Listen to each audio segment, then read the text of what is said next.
Fala galera, tudo bem? Estamos de volta com mais uma edição do GoCast, o podcast oficial da GoCursos. A GoCursos, que é a melhor plataforma de educação continuada do planeta. Te oferecemos mais de 10 mil cursos em áreas como negócios, comunicação, saúde e tecnologia, para você conquistar o emprego dos seus sonhos. Meu nome é Guido Tavares, sou jornalista da GoCursos e vou estar comandando este 13º episódio do GoCast. E a partir de agora, vamos bater um papo sobre vícios, que se apresentam de várias formas dentro da sociedade e que, segundo a OMS, é uma doença física e psicoemocional. Lembramos da célebre frase que nossos avós e pais nos diziam e dizem: tudo demais faz mal. Jogos, drogas, smartphone, pornografia e redes sociais são alguns dos que podemos lembrar. Porém, muitos outros fazem parte do nosso cotidiano. Como lidar com os vícios? Como não se tornar um viciado? Vício tem cura? Essas e outras perguntas serão respondidas a partir de agora. O tema deste episódio é como entender o mundo dos vícios. Roda a vinheta que o GoCast começa agora. GoCast, o podcast da GoCursos. Dê um Go em sua vida, profissional, amorosa, financeira, emocional. Aqui te mostramos como alcançar o sucesso em todas as áreas da sua vida. Ouça agora! E para bater esse papo com a gente, convidamos o psicólogo e professor Marcos Lucena. Marcos, é um prazer te ter aqui. Seja bem-vindo a mais um GoCast. Um bom dia, gente. Obrigado, Guido Tavares, a toda a equipe que aqui se encontra conosco e as pessoas que irão nos escutar. É um prazer imenso poder discutir um tema de urgência, eu diria até de saúde pública, falar de vício, traduzido nas suas diversas formas, como você já destacou. Pois é, e antes da gente tratar sobre vício, fale um pouco sobre você, todo o seu caminho que você percorreu até agora, no âmbito acadêmico, né, até se tornar professor e em todo esse mérito. Então, Guido, eu tenho algumas formações, mas eu vou destacar a formação de psicologia. Então, como psicólogo, depois da minha formação, me formei na Fafiri e fiz o mestrado em educação. Depois fiz a seleção para o doutorado. Hoje eu faço o doutorado em ciências da religião, discutindo o tema saúde integral e espiritualidade. Portanto, esse tema me chama muito a atenção por causa disso, porque eu estou discutindo saúde integral. E falar de saúde integral sem falar dos vícios ou falar de outras formas de transtorno é praticamente impossível. Portanto, esse foi o primeiro ponto que eu quero destacar. E o outro, claro, hoje eu estou na Uninasal Paulista, visto uma seleção de professor para dar aula lá no curso de psicologia. Entendi, professor. E aí, para a gente iniciar o nosso bate-papo sobre esse assunto tão importante, eu queria fazer a primeira pergunta, que é essencial. O que é vício? Então, se a gente for para a etimologia da palavra, vício a gente traz do latim vitium, numa expressão que significa falha ou perda. Mas na contemporaneidade, digamos assim, esse termo ele vai significar repetição de ato que torna-se prejudicial a si ou ao outro. Então, a ideia que a gente tem que ter quando se fala em vício, se fala em algo que tem uma repetição. Essa repetição ela vai trazer um prejuízo para aquela pessoa, pessoalmente, e muitas vezes um prejuízo também social, como alguns vícios. Nem todo vício ele vai trazer um prejuízo social, mas geralmente o vício, digamos, em modo mais estrito, o vício traz sim um prejuízo pessoal. Certo. E o que leva uma pessoa a ter um vício? Psicologicamente falando, socialmente falando, como é que a gente pode identificar isso? Responder essa sua pergunta é buscar fazer uma tese de doutorado, mas eu vou, eu vou trazer em poucas palavras aqui o que eu posso dizer. O que é que leva uma pessoa a buscar o vício? Primeiro, eu vou partir de um princípio que é fruto dos meus estudos, então eu não vou ter uma voz unânime em relação a isso. Mas, de modo geral, a partir das minhas pesquisas, a partir do que eu leio, a partir de textos científicos da psicologia, o que leva uma pessoa a buscar um vício geralmente é um vazio existencial.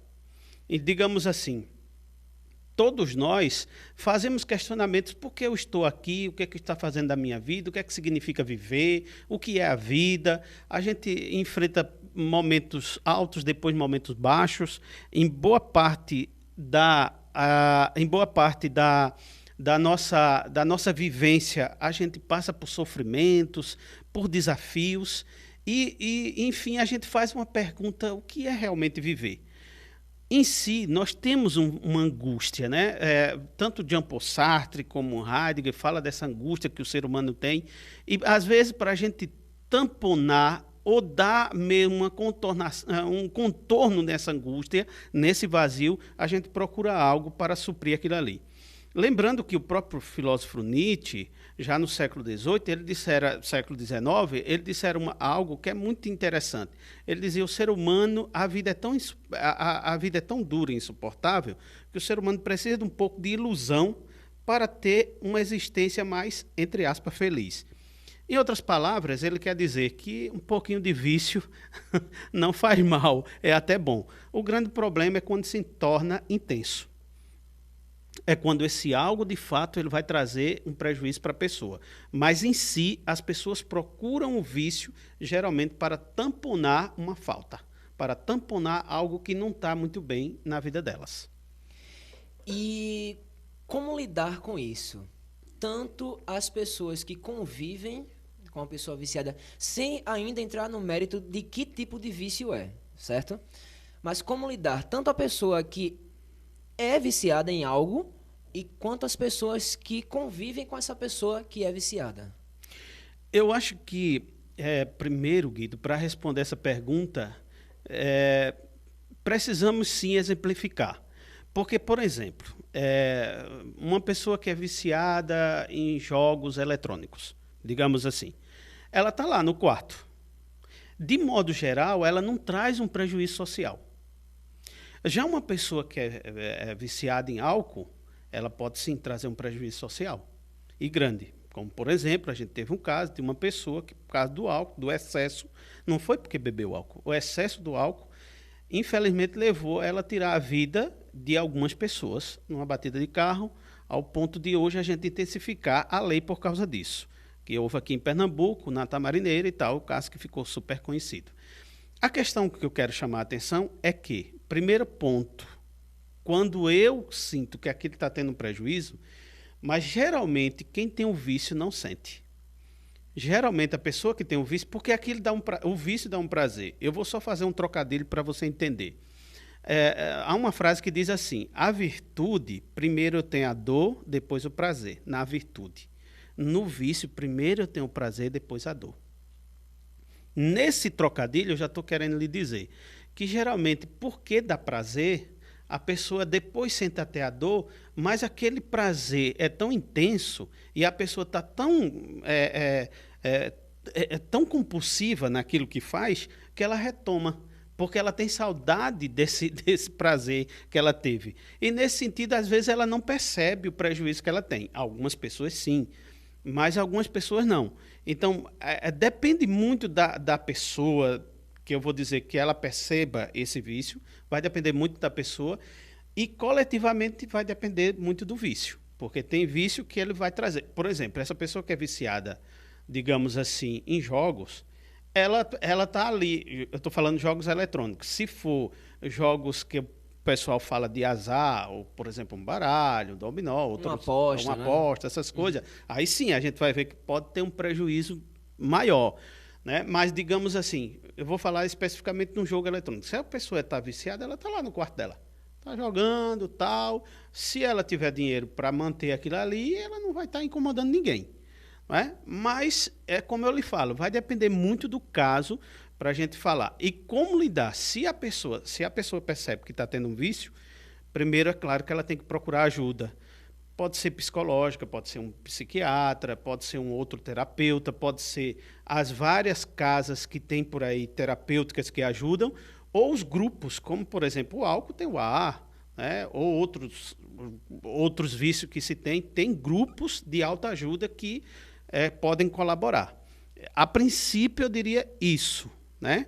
Primeiro, se for pessoalmente. E socialmente, por exemplo, na família, se você tem uma pessoa que você considera que aquela pessoa está num vício, eu estou usando o verbo com muita clareza, né? Está, não é viciado. Eu gostaria que, talvez, a recomendação que eu faça é a gente trocar essa coisa do ser pelo estar. Então, é um estado de vício, não é algo permanente que vai ser para sempre, está determinado. Se uma pessoa está num vício e é seu familiar, a primeira coisa, para você conversar com essa pessoa, tem que ter muita delicadeza, para não dar a ideia de que você está julgando, está condenando, está culpando.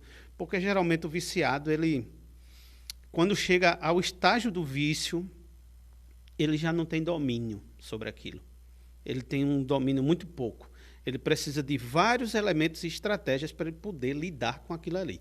Então, a gente tem que ter muita delicadeza, tem que ter muita sensibilidade e não chegar já como as pessoas às vezes fazem, isso é um pecado, isso é feio, isso não presta, porque a gente tem que olhar as coisas com muita, eu diria assim, com muita humanidade. Ou seja, a gente nos chama de humanos, mas às vezes nos tratamos como animais irracionais, lembrando bem. Tem que ter a empatia, né? Que é uma Sim. palavra que está tão em pauta ultimamente, né? E é necessário, né? Ter empatia, até para não piorar a situação da pessoa que tá viciada, que até, como você mesmo falou, não consegue enxergar, né, a situação. Né?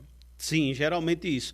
E eu acho que é interessante você trazer essa palavra empatia, Guido, porque eu tenho observado que essa palavra no Facebook, no Instagram, no Twitter, ela é muito bonita. Tem várias pessoas fazendo campanhas e tem que ter empatia, isso e aquilo, mas eu acho que no miudinho, às vezes, isso não acontece. Né? No miudinho, usam a expressão, você não presta, você não tem controle sobre si mesmo, xinga a pessoa de tudo, começa a ameaçar em vários pontos, porque depende muito do lugar, da família, das pessoas que abordam essa pessoa viciada, depende muito de quem aborda, mas assim, eu acho que essa palavra empatia que você chama a atenção, e eu concordo com ela, eu acho que às vezes as pessoas não sabem até ter empatia também. Não só elas têm uma empatia que eu vou chamar de verniz, de público, de publicidade, de marketing, e não têm uma empatia de ação. E a empatia de ação, Guido, eu penso que é o seguinte: quando eu vou abordar o outro, eu tenho que entender que eu não sou salvador do outro, nem sou melhor do que o outro. Eu apenas estou com o outro, para que ele possa fazer a caminhada dele. Não me impondo, não chegando para o outro, já me colocando acima dele. Porque, geralmente, quando algumas pessoas abordam uma pessoa que tem um vício, que está numa condição de vício, a abordagem ela é muito numa perspectiva moral, moralista, sabe? E aí dá uma conotação de que eu sou maior do que você. E, na verdade, não é essa a perspectiva. Se eu quero colaborar com alguém, eu tenho que ter, sim, empatia, mas empatia de estar com o outro e não fazer pelo outro e nem fazer para o outro. Há diferenças quando eu uso essas preposições. Sim. E aí, já que a gente está falando, né, iniciou falando sobre, por exemplo, jogos ou a parte eletrônica da coisa, a gente observa muito atualmente as crianças, né, que são muito apegadas ao celular, apegadas ao computador, enfim, a qualquer meio eletrônico, que obviamente é fruto de toda essa tecnologia que nas últimas décadas vem atacando a gente, né, de todas as formas, que por um lado é bom, mas por outro lado também é ruim, porque gera justamente a questão do vício. E quando se trata de criança, como lidar, né? Porque aí você também já vai com relação aos pais ou aos seus tutores, né? E o que isso pode ser prejudicial à criança no futuro dela. Uhum. Guido, eu penso que você traz uma problemática que, como a gente costuma dizer, o buraco é mais embaixo. Ou seja, existe a questão micro e existe a questão macro. Por exemplo, quando eu falo de uma criança que está viciada num jogo eletrônico, dependendo da idade dela, eu vou me perguntar o seguinte: como é que estão esses pais? Primeiro, não é chegar jogando pedra nos pais, porque muitos pais eles têm que sair mesmo de casa para trabalhar, para fazer um monte de coisa, e às vezes quando volta para casa não tem tempo nem de dar atenção a essas crianças, porque tem que fazer as coisas e no outro dia sair. Eu diria que nesse mundo capitalista, e não tem como a gente sair dessa perspectiva capitalista, pelo menos no nosso país por enquanto, a gente sabe que o nosso sistema é capitalista e exige que alguém trabalhe, compre, trabalhe, consumismo. Nessa perspectiva, eu faço a primeira pergunta do seguinte, que quando eu olho para essa criança que está viciada num jogo eletrônico, eu vou olhar para os pais, eu vou olhar para o ambiente. Quando eu olho para o ambiente, eu tenho que compreender esse ambiente. E compreender esse ambiente é entender a coisa de uma forma maior. No entanto, eu não posso deixar que a coisa fique do jeito que está. Então, eu posso questionar esses pais. Como é que vocês estão educando seu filho, essa criança que tá sendo conceituada ou apontada com o vício do jogo eletrônico? Primeiro, eu tenho que fazer um questionamento. O que é que vocês querem para essa criança? Depois, eu acho que também estar ao lado dos pais, sem usar essa condenação, como eu disse, eu acho que esse é um primeiro passo. O segundo é entender essa criança. Por que ela está buscando? Qual é a razão que leva essa criança a estar buscando aquele vício? Você veja que algumas pessoas têm feito experiências de levar os filhos para um sítio, para um parque, dar outras estratégias para a criança brincar. Porque, primeiro, quem é que não gosta de brincar, né? Se não gosta de brincar, a gente tem que fazer um questionamento se a criança não gosta de brincar. O que é novo, o que desafia, e um jogo eletrônico, ele é muito encantador. Ele nos satisfaz, ele nos desafia, ele faz a gente fazer um monte de coisa ali, em fração de minutos, a gente consegue um monte de questões são despertadas em nós. Então, primeiro, se aquela coisa me chama atenção, me faz bem, me dá um entretenimento, por que eu vou trocar isso por outra coisa? Então, a pergunta é, qual é o sentido que eu quero, primeiro, como pai, educar, como cuidador, como eu quero educar, e segundo, para a criança, eu tenho que ter outras estratégias. Eu tiro, digamos, né, um pai chegou para mim e disse, não, eu tiro logo o celular. Eu tiro o celular e eu coloco o quê no lugar? Aí a criança começa a se entristecer, aí depois você vai entender por que a criança está com uma depressão. Uma criança com depressão, como assim? Vá para o contexto, que você vai entender. Por que aquela criança está com depressão? Eu tiro simplesmente o celular, não justifico, não converso, não dialogo e não coloco outras coisas. Né? Não, filho, vamos ler. Digamos, vamos desenvolver o hábito da leitura. A leitura cansa, não sei o que. Mas vamos desenvolver o hábito da leitura, digamos assim. Então, eu acho que o meu cuidado aqui, Guido, sobretudo porque a gente está falando para um público de formação, o meu cuidado é que a gente contextualize. A gente não pode perder de vista a singularidade dos casos e o contexto dos casos, porque cada caso vai ser um caso. Mas eu diria que, de modo geral, que eu tenho que entender a problemática do que está acontecendo ali para, primeiro, eu agir e ajudar. Porque chegar por chegar, ou observar por observar, ou tratar as coisas cortando, como eu digo assim, no osso, não dá. A gente tem que ter muita cautela e muita prudência quando a gente vai observar um caso ligado a vício, sobretudo. E com relação ao futuro, né, dessa criança, por exemplo, que ela cresça nesse âmbito de tecnologia, jogos, e aí começa a ficar mais ausente da sociedade, de modo geral. Não brinca com outras crianças, é ela com ela mesma, né? O que isso pode afetar no futuro dela, o comportamento social, né, nas atitudes, enfim, na construção dela enquanto ser humano sociável, né? Sim, o ser humano, desde a definição de Aristóteles, mais outros compartilham, é um animal social, né? Ou seja, é um ser social. Não tem como a gente viver sem o outro. A gente se constitui a partir do outro. Às vezes a gente diz que a nossa identidade é uma identidade. Será que a nossa identidade é a nossa identidade mesmo? Ou a gente é vários eus, como dizia Fernando Pessoa? Eu sou tantos eus dentro de mim que eu não sei qual é meu eu. Mas eu tenho um eu, que é composto de vários eus. Então, obviamente, a gente precisa desse social. E essa, por exemplo, uma criança que tem um vício eletrônico, ou qualquer outro vício, ou como eu coloco, qualquer vício, sabe, Guido? A gente está olhando de modo geral, mas pegando o caso de uma criança, é óbvio que o prejuízo é muito grande, porque essa criança, primeiro, ela está se relacionando com algo que a gente se relaciona para se relacionar melhor, ou deveria ser, né?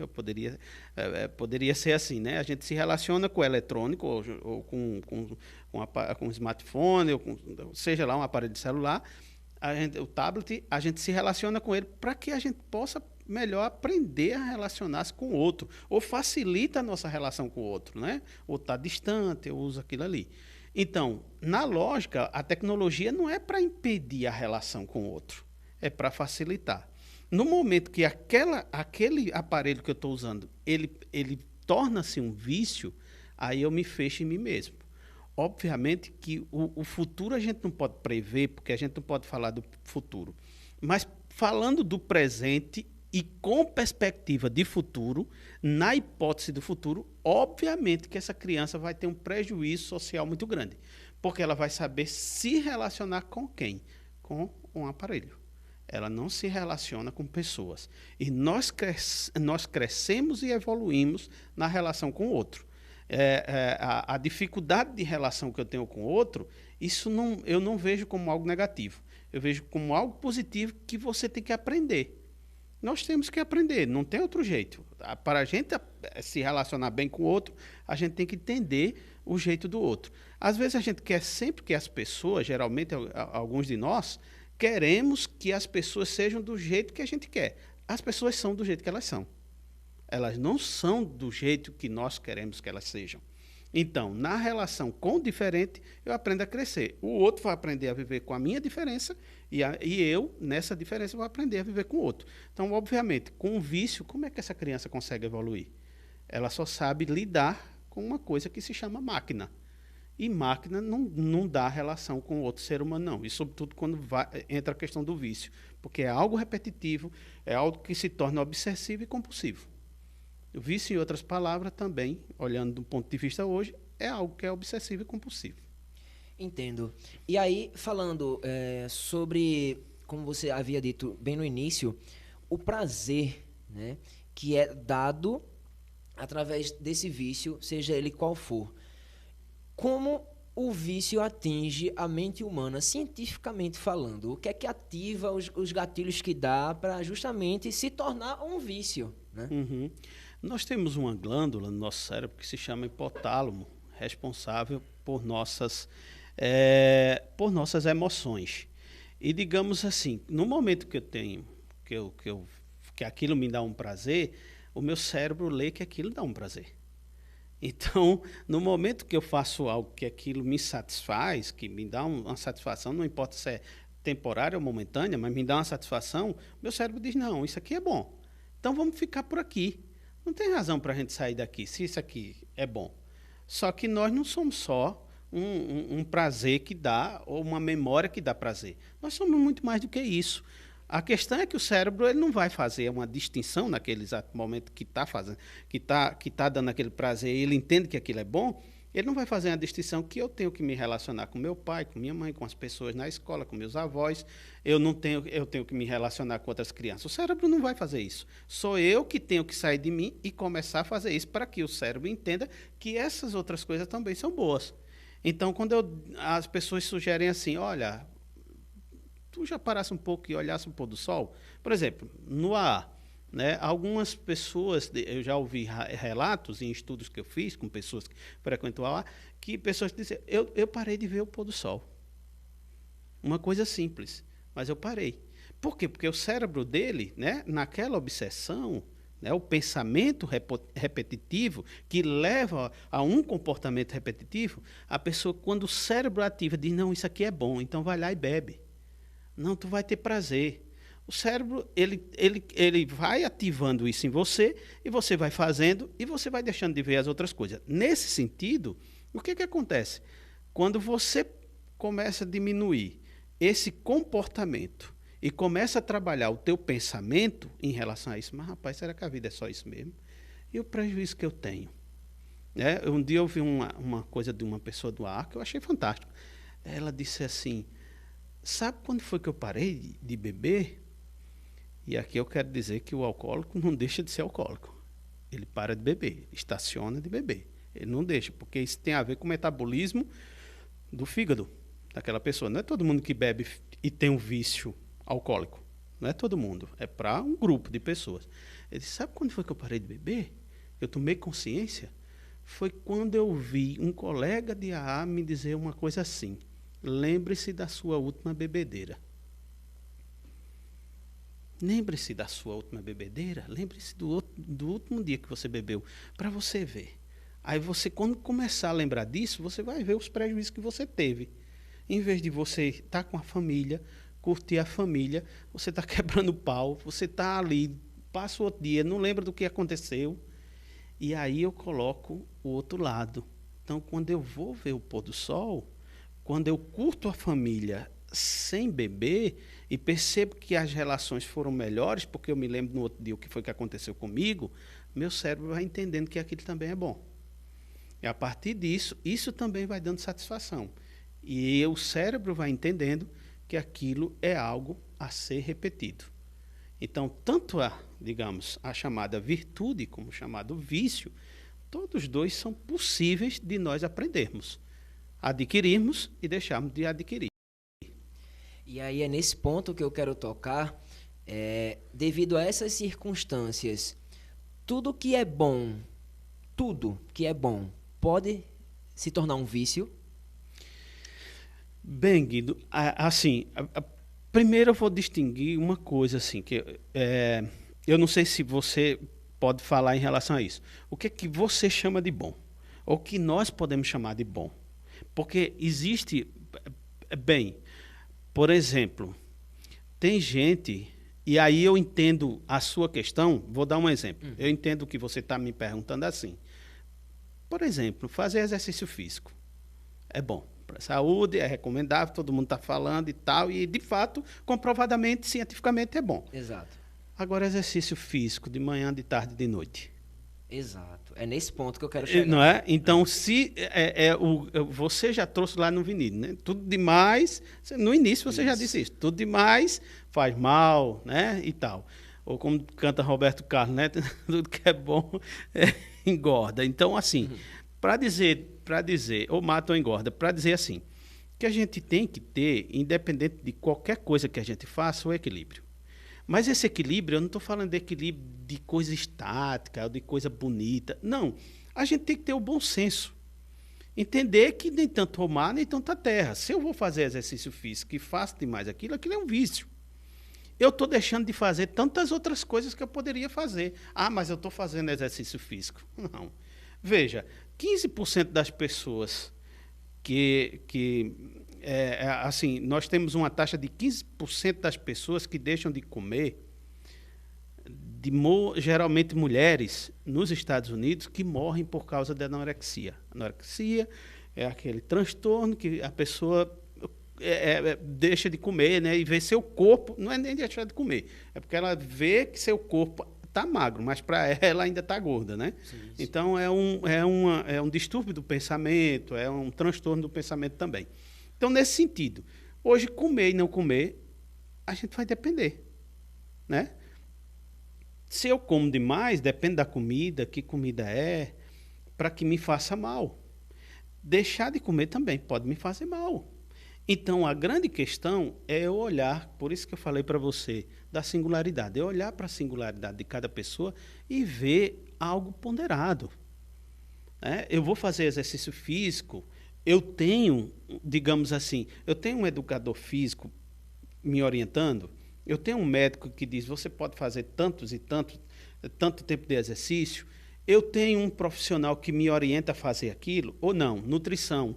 é super necessário. Eu vou fazer um regime. Não, eu pego lá na internet e faço. Tem pessoas que, ok, dá certo, tudo bem. Mas tem pessoas que não, porque o nutricionista ele tem que avaliar uma série de variantes que o Google não vai me dar. E aí eu tenho que ter muita cautela para ver, porque de fato nem tudo que é bom, entre aspas, é bom. Entre aspas também. Outro questionamento agora. Qualquer pessoa pode se viciar? Existem pessoas que são mais suscetíveis ao vício do que outras? Não tem um estudo que diga isso exatamente. Agora, eu diria para você o seguinte, que existem circunstâncias que podem favorecer um vício e outras não. Depende. Por exemplo, uma pessoa que na família o pessoal bebe muito. Aí pronto, ali há um ambiente favorável à bebida.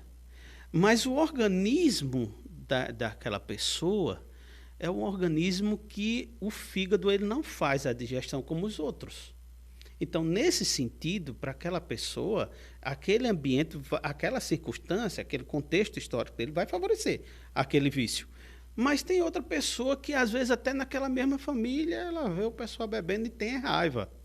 Não quer curtir aquilo, acha chato e não tá. Então, acho que depende muito da pessoa. Agora, obviamente que o ambiente pode levar a um vício. Por exemplo, um jovem, para se enturmar, vamos tomar uma, né? Ou pega um baseadozinho, um LSD, né? Uma maconhazinha. Então, para que ele possa fazer parte daquele grupo, que é próprio do adolescente, querer fazer parte de grupos, e até é bom, é favorável, isso não é uma coisa, digamos assim, que a gente não recomende. Não, é recomendável que o jovem realmente se enturme. Interação, né? Interação, articulação, aquela questão. Então, nesse sentido, ele vai ali. Mas, às vezes, para fazer parte do grupo, tem algum ali que já fumou um baseadinho. Não, rapaz, dá né? Uma tapinha aqui, isso não vai fazer mal. E começa. Só que a grande questão é que tem algumas pessoas que também conseguem lidar com isso de uma maneira, outros não. Eu já estou com a minha família, digamos, numa família que a coisa é muito disfuncional, tem muitos transtornos, aquela pessoa já teve muito trauma. Ela começa por ali, daqui a pouco ela terá uma tendência, não é determinante, mas há uma tendência que sim, essas circunstâncias, ou as circunstâncias que eu falei, família meio desajustada, com muitos problemas, né? Que toda família tem desajuste, mas com muitos problemas, digamos, em excesso, muito disfuncional, e junto com esse grupo que ou fuma maconhazinha, ou uma cocaína, que usa algum tipo de droga, né? Entorpecente. Né? Aí, obviamente, quando eu falei no início, ele vai começar a tamponar aquele vazio existencial. Vai ser, teoricamente, um refúgio, né? Que sim, ele tenta buscar. Sim, não deixa de ser. Sim, é um refúgio mesmo. A gente pode falar popularmente isso, né? Eu estou usando os termos mais técnicos, mas popularmente é isso. Ela usa aquilo ali como refúgio, por quê? O que eu disse, dá um prazer. Para algumas pessoas a maconha é horrível, fumou, não quis saber. Tem outras pessoas que viajam, maravilha e tal, vê não sei o quê. Sim. Então, obviamente, esse prazer, mas que se não cuidar e não tiver uma certa cautela, a dor está lá. Como eu disse, lembrando o trocadilho. A dor nunca vai subir, né? Não. E vai também depender, porque, por exemplo, eu tenho um caso de uma reportagem de São Paulo, porque eu acho que não é essa campanha antidroga. Os Estados Unidos percebeu isso com a campanha antidroga, combatendo a Colômbia, etc., etc., e México, e os Estados Unidos percebeu em 1990 que a campanha antidroga era perdida. Não funciona. Não funciona. A questão é outra. É a gente mostrar para o outro o que é bom, o que é legal. E que aquilo pode prejudicar, entende? Então, assim, porque depende. Não é muito uma questão de criminalidade. Sim. É também, mas não é só isso. É mais questão de saúde pública, né? Para poder fazer criar uma solução com relação a isso, né? Veja, Guido, como eu estava falando, nesse combate, nessa campanha antidroga, que o Brasil ainda está nela e não despertou para o verdadeiro problema da coisa, se mostrou numa reportagem de São Paulo que tinha um jovem que todo dia ele fumava uma pedra de crack. Todos os dias.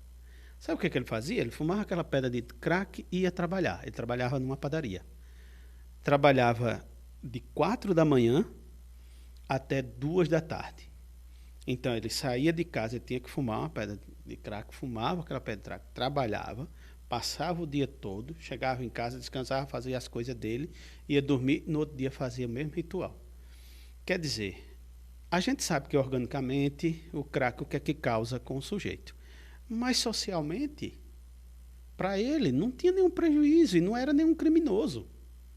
Entende? Necessariamente quem se droga não é um criminoso. Exatamente. Aliás, os grandes criminosos, eu acho que eles não se drogam, pelo menos com essas drogas chamadas ilícitas no nosso país. Geralmente não. E olhando, tem muita gente grande aí, por aí, que faz um consumozinho da droga, sobretudo maconha e outras.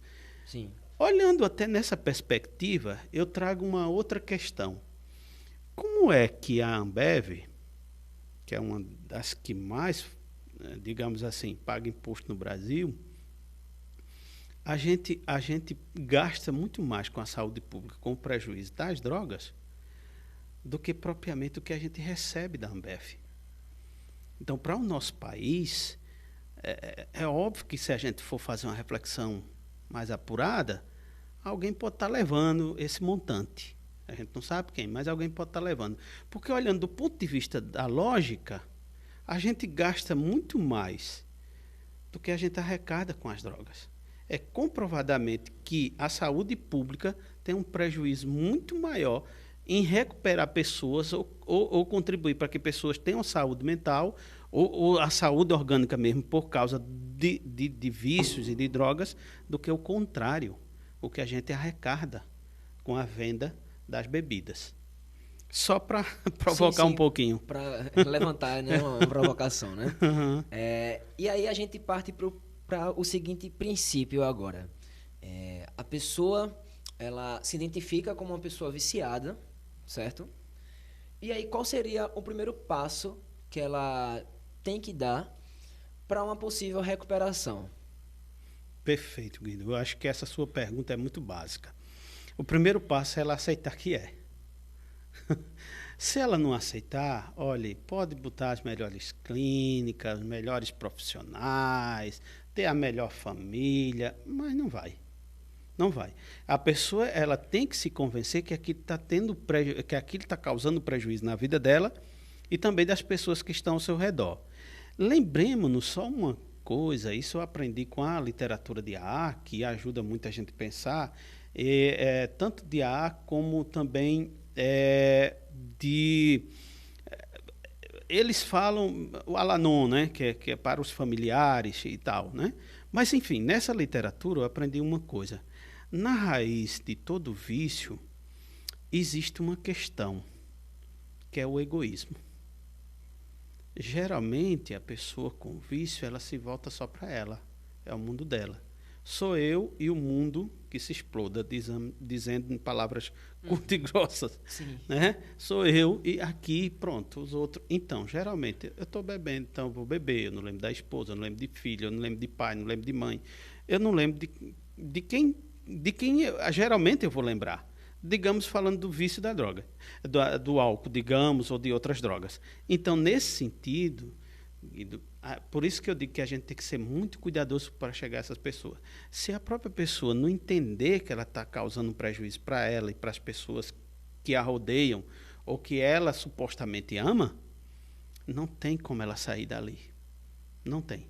Porque se ela se convence, diz realmente, como nos grupos de autoajuda diz, se ela não joga a toalha e diz, caramba, realmente está dando prejuízo à minha vida, está me prejudicando, está prejudicando as pessoas que eu amo. Por exemplo, vamos tirar das drogas, vamos pegar o vício de compras. Sim. A pessoa que compra, tem gente que empenhora seu cartão, chega o cartão, já está lá na frente. Quando tanto a mulher quanto o homem, eu conheci já os 2 casos, né, já atendi 2 casos, eu vou pegar mais o homem porque a mulher já é muito pejorativa nisso, sim, né? Já disse que toda mulher gasta muito e tal, vou pegar um homem. Então, eu atendi uma pessoa que ele era assim. Quando a família pagava as dívidas dele, quando pensava que não, já tinha um monte de dívida, ele comprava coisa sem necessidade para dentro de casa, ele comprava coisa para ele que não tinha, simplesmente porque ele tinha uma obsessão e uma compulsão por compras. Então, era esse vício por comprar. E aí, quando ele, claro que ele veio para a psicoterapia, eu disse a ele, eu não estou aqui para te condenar, eu quero te dizer que eu não estou aqui para julgamento moral. Mas eu quero te perguntar, isso está te trazendo algo bom? A longo prazo, isso está te fazendo bem? Para que você comprar tanto? Você já se fez essa pergunta? Qual o sentido de você comprar tanto? E, claro, eu fui trabalhando sem um julgamento moral e a própria pessoa foi percebendo os prejuízos que tinha.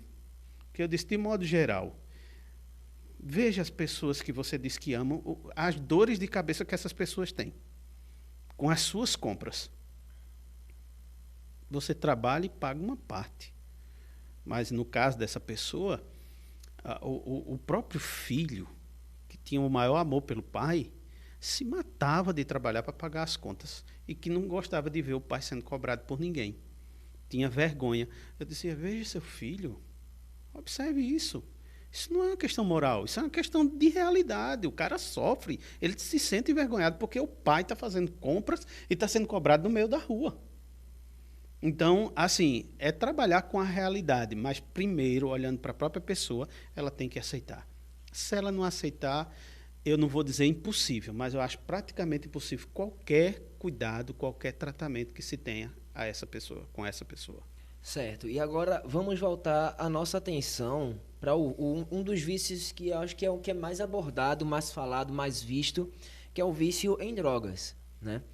E aí eu vou trazer uma informação aqui que, segundo o relatório mundial sobre drogas em 2021, né, que avaliou, né, que a pandemia potencializou os riscos de dependência, essa pandemia que a gente ainda vem lidando com ela agora de formas menores, né? Cerca de 275 milhões de pessoas usaram drogas no mundo nesse último ano, enquanto mais de 36 milhões sofreram de transtornos associados ao uso da droga, né, de drogas, de um modo geral. De acordo com o Relatório Mundial sobre Drogas de 2021, o documento, né, que foi divulgado pelo Escritório das Nações Unidas sobre Drogas e Crime, que é o UNODC, né? E o que esses números, aí eu trago esse questionamento, o que esses números significam, o que a pandemia afetou para esse aumento, né? Esse crescimento de uso de drogas, né? E de prejuízos com relação às drogas no mundo, de modo geral. Há um professor que é da Fafir e outras instituições, Paulo Aguiar, que ele me ensinou uma coisa que até hoje eu levo como uma máxima. Ele dizia, falando da política de redução de danos, ele dizia o seguinte: eu vou para a droga porque a minha vida está uma droga. Então, perceba, Guido, que a ideia é o seguinte, é como é que está a vida da pessoa. Ou como ficou a vida das pessoas. Obviamente que que ir para uma droga, como a gente já tem falado, refúgio, ou tamponando um vazio, ou tentando lidar com o seu vazio existencial, seja lá o termo que a gente for usar aqui, as pessoas, quando elas não estão bem, elas vão buscar alguma coisa para sarar aquilo que elas não estão entendendo na vida delas, ou aquilo que está causando sofrimento na vida delas, ou aquilo que elas estão em desespero. Então eu tenho que buscar alguma coisa no me pegar. Isso pode ser também a questão da religião. Eu vou só trazer o contraponto para você ver, porque algumas pessoas se apegam demais. Veja que o conservadorismo no nosso país aumentou imensamente, o conservadorismo em todos os sentidos, e religioso também. Porque as pessoas, geralmente, quando elas não estão bem, nós, humanos, procuramos algo para ficar bem. E aí é óbvio, né, que eu tenho um ópio. E não é um ópio difícil de se encontrar. Né? A droga é um ópio que hoje tem uma facilidade, seja lícita ou ilícita. Né? Você tem uma festa de aniversário de criança de 2 anos, se você chegar lá e não tem bebida, dificilmente você não vai encontrar, né? Exato. Não é? Então, para dizer, então a questão está na bebida? Não, está na forma como as pessoas usam dessa bebida. E aí a pandemia trouxe muitos questionamentos para nós, inclusive potência. Ela deu uma tapa na nossa cara, inclusive dizendo, para com essa arrogância, ser humano. Para de querer ser tão alto, de achar que você é tudo. Olha até para as galáxias. Hoje eu faço um estudo também das galáxias. Olha as galáxias, a gente é um nada. Se um meteoro lá se despencar, aqui a gente vai-se embora rapidinho. Então, por que essa arrogância toda? Enfim, eu estou dizendo enquanto lição, né? Mas não quero ficar nessa coisa chata, porque é a pandemia, olha o outro, vai amar mais teu pai e tua mãe, que eu acho isso tudo uma baboseira. A gente tem que amar pai e mãe, ou as pessoas que a gente diz que ama, todo tempo. Não é só num tempo disso. Ou amar pai, ou amar a pessoa que você ama. Enfim, a pessoa que você gosta, você quer valorizar, é em todo tempo. Não é só a pandemia que tem que fazer isso com a gente, não. Eu acho que não precisa de pandemia para isso. Precisa a gente olhar que o outro precisa ser cuidado, que a gente gosta de ser cuidado e cuidar também do outro. Enfim, partindo desse princípio, é óbvio que a pandemia trouxe vazios e vazios para muitas pessoas. O que é que eu estou fazendo aqui? Um momento eu estava com meu colega, um bichinho veio lá, entrou e está morto. E alguns não puderam nem enterrar, a gente sabe disso, né? Não pôde nem fazer o luto do chamado velório, não pôde nem vivenciar aquilo ali, aquele momento. Então, diante disso, se a minha vida está uma droga, eu vou para onde? Para a droga. Aumentou tanto o número disso, como de tantas outras coisas. Mas falando especificamente disso que você está trazendo, eu não me surpreendo com isso. Isso não me surpreende. Porque, em alguns casos, até eu vou dizer uma coisa para você, em alguns casos, algumas pessoas, de certa forma, entre aspas, ainda bem que tiveram as drogas, porque elas não sabiam o que é que elas tinham. Talvez elas pendessem a matar. A gente não para pensar nisso. Mas, veja, eu estou no desespero, eu não sei o que fazer, então vou acabar com o outro. Se a gente for olhar aquele filme Eu Sou a Lenda, se eu não me engano, com Smith, eu acho que é Eu Sou a Lenda, uma coisa assim, mostra um pouco isso. Quando as pessoas estão desesperadas, elas tendem para qualquer coisa. Então, algumas ainda se fiaram nas drogas e ficaram por ali. Os prejuízos são incalculáveis. Eu não estou dizendo que deveriam ir para as drogas, não estou dizendo isso. Mas eu estou dizendo que em alguns casos, ainda bem que teve as drogas para algumas pessoas. Porque elas não sabiam o que faziam, não tinham noção, ficaram desnorteadas, sem rumo e sem sentido. Elas encontraram por ali algum sentido. Repito, é para encontrar sentido nas drogas, eu não estou dizendo isso. E se alguém disser, é porque está usando minha palavra para fazer o que quer. Então, assuma a sua responsabilidade, não bote em mim o que você quer fazer, não. Eu só estou dizendo o seguinte, que a gente, no desespero, a gente procura algo para se segurar. E algumas pessoas, obviamente, procuraram as drogas. E nesse mesmo tema, com relação às drogas, eu vou até convidar agora o conselheiro terapêutico Rodrigo Longo, ele que é criador do canal no YouTube SOS Sobriedade, né, que ajuda dependentes a se recuperarem. Ele vai conversar com a gente e vai explicar como é que funciona a recuperação através do mundo online. Olá, meu nome é Rodrigo, sou idealizador do canal SOS Sobriedade e respondendo à pergunta, o processo de recuperação e de ajuda na dependência química através da internet, ele vem crescendo, já vem ganhando força nos últimos anos e agora com o surgimento da Covid-19 tornou-se mais que necessária essa ferramenta, né? Usar a internet na recuperação de pessoas que sofrem com um transtorno por abuso de substâncias.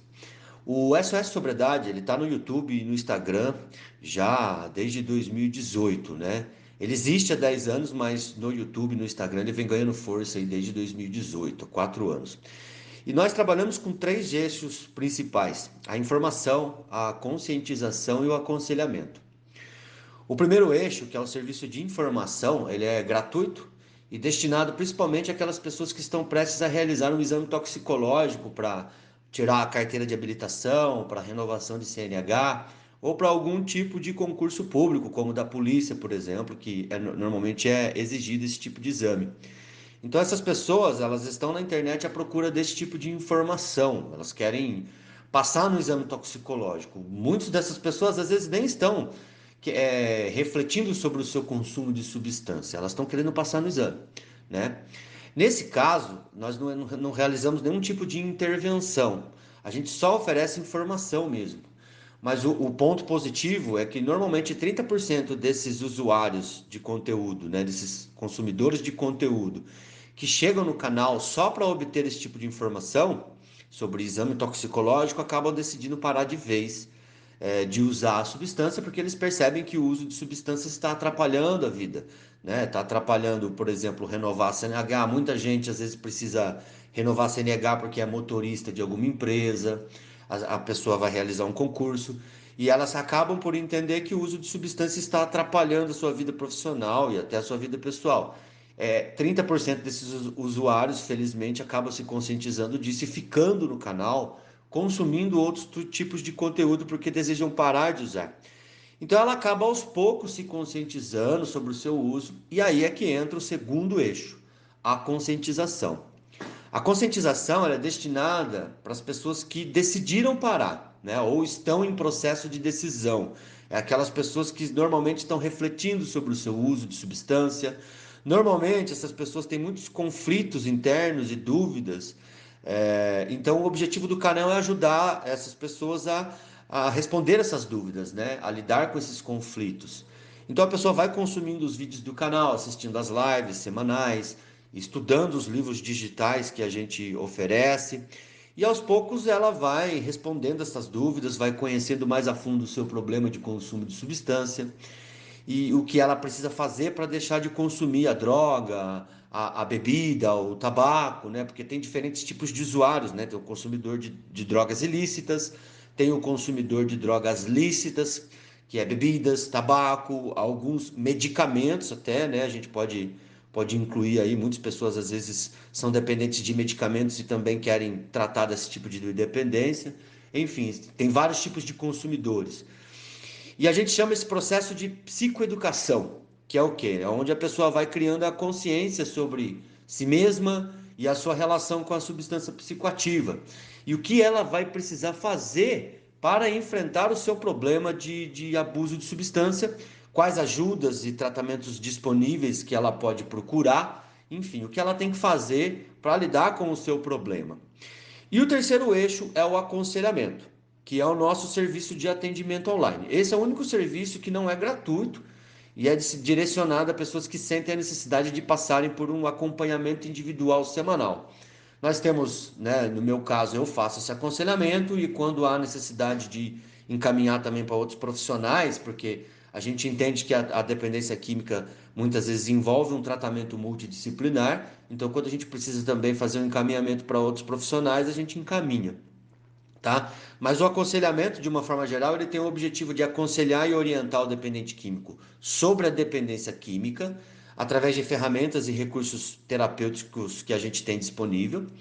A gente aconselha também o codependente, né, que é os familiares, né, que convivem com esse dependente e às vezes também não sabe o que fazer, precisa de informação, ele é muito leigo no assunto e fica desesperado, né, e acaba não sabendo o que fazer com a pessoa. Então a gente faz também esse serviço de orientação para os familiares, né? E quando a pessoa decide fazer um aconselhamento com a gente, o objetivo nosso é auxiliar essa pessoa na criação de um programa de recuperação adequado. E para isso a gente oferece um aplicativo, né, chamado My Journey, que é um aplicativo que a gente tem como parceiro aí. E é uma ferramenta terapêutica onde a gente consegue fazer avaliações diversas, né? A gente avalia o estágio motivacional que a pessoa se encontra para o processo de recuperação dela, né? Porque existem alguns estágios motivacionais, avalia a ansiedade, avalia o humor, e com toda essa avaliação, essas avaliações permitem com que a gente crie jornadas terapêuticas personalizadas para cada pessoa, tá? É um programa de recuperação com atividades semanais, e a gente vai criando essas atividades semanalmente através de um cronograma, certo? Então, esse é o serviço que a gente oferece através desse aplicativo. O usuário, né, ele instala o aplicativo no celular dele e o conselheiro, né, que no caso é eu ou o psicólogo, ele, através do seu computador, né, ele vai criando atividades e vai montando esse programa juntamente com o usuário. Então, desse modo, o aconselhamento ele auxilia na realização da mudança do estilo de vida da pessoa. e ajuda ela a desenvolver novos hábitos e comportamentos mais saudáveis, além de realizar a prevenção a prevenção de lapsos e recaídas, né, que normalmente acontecem no processo de recuperação.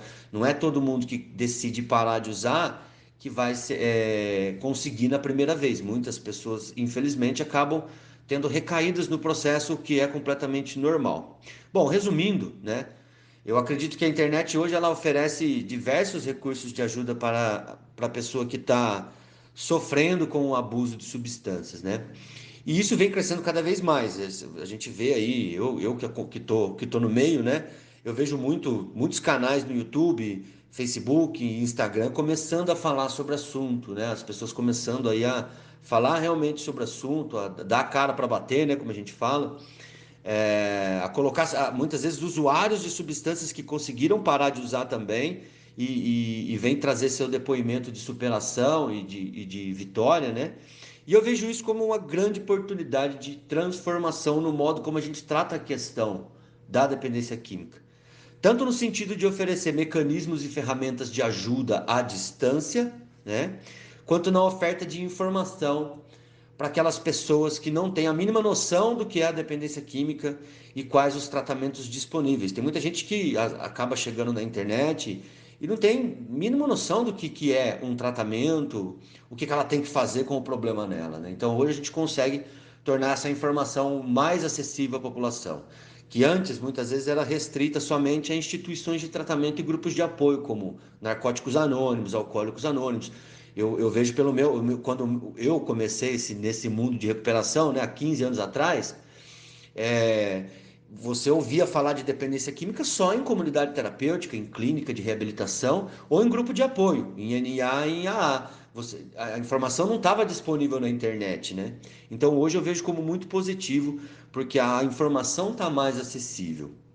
E aí, nesse caminho, né, das drogas, existem as casas de recuperação, né? E qual o poder delas, o que elas conseguem ajudar de fato nesse processo de recuperação? Guido, depende muito da casa. Depende muito da casa. Hoje a gente tem que ter muito cuidado, porque a política higienista, juntamente com o conservadorismo religioso, algumas casas têm trazido mais prejuízo do que colaboração. Era justamente isso até que seria a próxima pergunta. O que ok. a religião... É bom que já responde logo, né? Tá. E de tudo de uma vez. Vá. O que a religião... O envolvimento da religião como escape também com relação às drogas afeta tanto positivamente ou até negativamente, quem sabe? Perfeito. Perfeito. Eu acho que a questão é exatamente isso. A gente tem que ver qual é o grupo do religioso, quais são as pessoas religiosas. Porque, para ser sincero, existe mau caráter em todos os lugares. Todos os lugares a gente pode encontrar mau caráter. E dentro da religião, obviamente, existe os oportunistas, aquelas pessoas que usam o nome de Deus para seus próprios interesses, para ter prerrogativas e benesses em relação a isso. E algumas pessoas usam da religião, que em si tem seu lado bom, se é bem vivido, bem equilibrado, e se tem uma boa orientação, tem seu lado positivo, né? Inclusive algumas pessoas, a gente vê algumas pessoas ganharem muito com a religião, né? Encontram um sentido de vida, encontram um espaço onde podem desopilar um pouco, se unir a um poder superior, uma força maior, não estou sozinho, encontra, de certa forma, uma proteção. Então, para algumas pessoas, a religião faz muito bem. Agora, em contrapartida, se é usada pelo mau caráter, ou aquilo que a gente costuma chamar de pilantra, se usa por uma pessoa dessa, traz um prejuízo enorme. E aí algumas pessoas usam disso, querem levar pessoas para dentro para dizer que vão salvar, mas se você observar, existem várias reportagens, é só a gente ir para o YouTube, nos canais mais oficiais de TV que a gente vai ver muitas reportagens falando de casas que, em vez de colaborar, trazem prejuízos, prejudicam as pessoas, colocam as pessoas num espaço como se fosse um manicômio, ou pior do que os manicômios que já tivemos aqui no nosso país. E aí, é o que eu digo a você, nesse sentido não faz bem.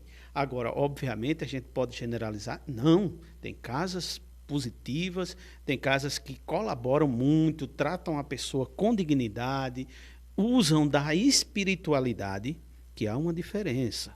Religião é um conjunto de crenças que um grupo segue. Religiosidade é como eu vivo essa religião. Espiritualidade é sentido de vida. É aquilo que me faz perguntar qual é o sentido da minha existência aqui na Terra. Isso é espiritualidade. Isso até o ateu pode ter.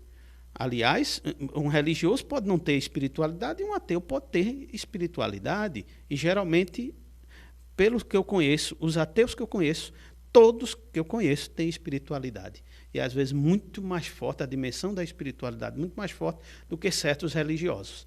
Então, nesse sentido, eu digo, algumas casas, elas trabalham a espiritualidade.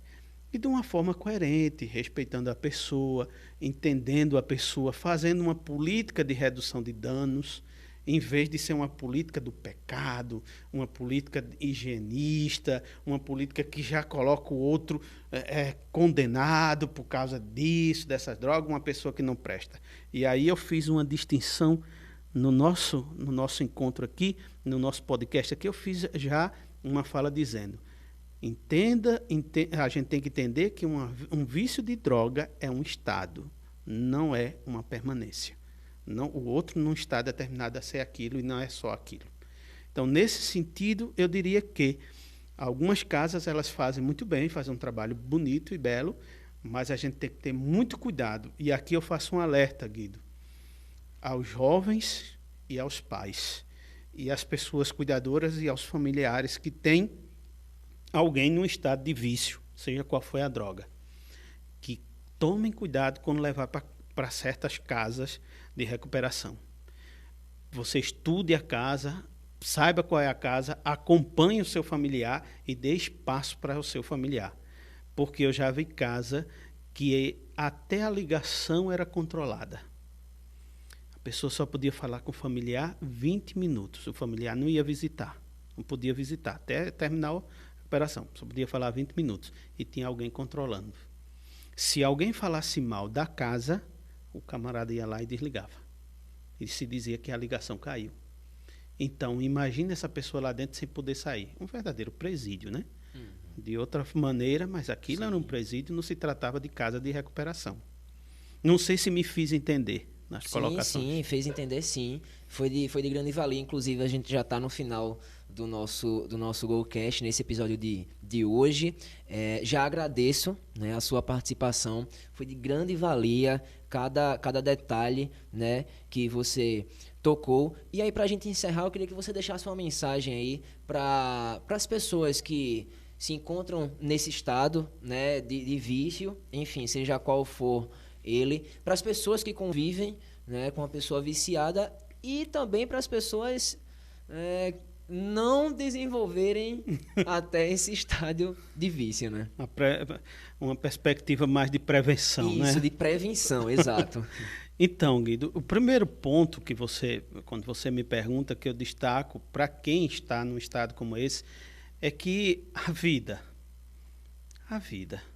Então, olha, cara, seja lá você quem for, percebe o que você está perdendo.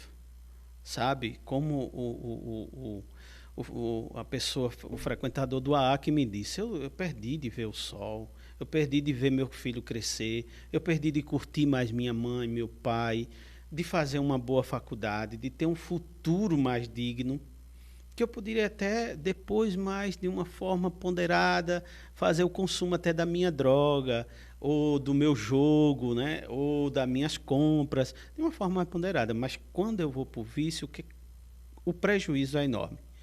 Não é? Eu diria que o vício ele consome muita coisa. Às vezes ele consome a tua casa, porque o camarada está tão viciado que chega a vender a casa, consome terreno, consome carro, consome família e, por último, pode consumir a tua vida também. Então, em vez de consumir a tua vida, sabe, aproveita, mas procura ter um equilíbrio. E se você está sozinho, você não está. Permita. Se ninguém da família olha para você, vai procurar algum grupo de autoajuda. Tem vários grupos de autoajuda. Procura um profissional da saúde mental, tanto da psiquiatria como da psicologia, que você pode se reencontrar. Ou procura um religioso, claro, avalia onde você vai. Hoje eu sempre digo isso. Como também um profissional da psiquiatria e da psicologia. Você pode ir numa pessoa que não seja uma pessoa que tenha um bom caráter. E como eu disse, pode ter em qualquer lugar. Mas assim, eu recomendo sempre isso. E busque ajuda que tem possibilidade. Familiar nunca está só também. E se for abordar, como eu destaquei, vê como é que você aborda. Se você ama realmente essa pessoa, então vê como é que você vai fazer. Frontal com Fanta, se eu não me engano, é de Jorge Furtado. Eu recomendo muito esse livro e tem uma frase nele que me chama a atenção. Nesse livro, que até tem um filme chamado Boa Sorte, sobre esse livro de Jorge Furtado, ele diz o seguinte: as pessoas só olham para nós quando nós deixamos de ser invisíveis. Quando nós somos visíveis e as pessoas nos olham, elas também só olham para nós quando nós damos prejuízo. Se nós tivermos dinheiro para limpar a nossa sujeira, ninguém se importa conosco. É forte isso, mas às vezes é muito real. Às vezes a família só se preocupa realmente com aquela pessoa porque ela está dando prejuízo, porque ela está dando preocupação. Se ela não estivesse dando preocupação nem prejuízo, muitos familiares não estavam nem aí, nem ligavam para aquela pessoa. Por isso que alguns fazem isso, não sei. Pode ser que sim, pode ser que não. Mas que alguns familiares só olham para alguns membros quando eles estão dando trabalho, isso eu já constatei que é. Então, olhe antes, veja e vá com cuidado. E na prevenção, eu diria, meu amigo, minha amiga, se alguém te oferece algo que está tirando o teu bem-estar, que está te dando prejuízo, faz um questionamento. Será que esse algo realmente está sendo bom para mim? Será que essa pessoa que está me oferecendo isso realmente gosta de mim? Ou talvez algumas pessoas que ofereçam drogas, ou outro, seja lá outro vício, mas a gente está no tema da droga, eu vou pegar isso aqui. Se alguém está te oferecendo uma droga, ele está te oferecendo porque gosta realmente de você, ou porque um porco não quer ser porco sozinho? E eu vou botar bem entre aspas para ninguém entender que quem está se drogando é um porco. Para dizer assim, que algumas pessoas, elas não gostam de estarem sujas sozinhas, não. Elas querem outros junto delas. Porque, no fundo, ameniza o olhar da sociedade para ela. Então, nesse sentido, a gente tem que ver o que as pessoas estão nos oferecendo. O que as pessoas estão passando para nós. Porque, geralmente, se diz por aí, ninguém chega por aí na esquina dando pacote de pão ou um dinheiro para ninguém pagar a conta de água e de luz. Mas uma cachaçinha ou uma drogazinha, você encontra. Pode demorar, mas encontra. Tem sempre alguém para oferecer isso.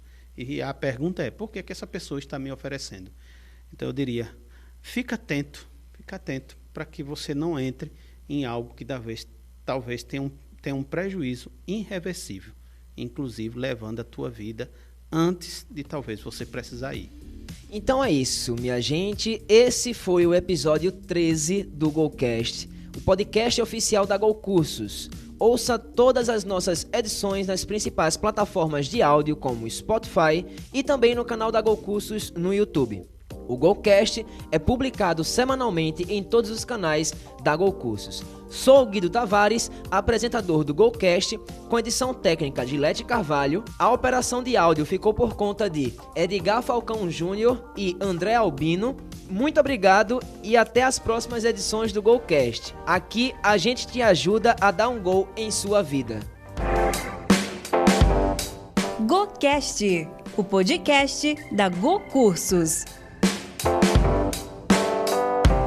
Dê um go em sua vida, profissional, amorosa, financeira, emocional.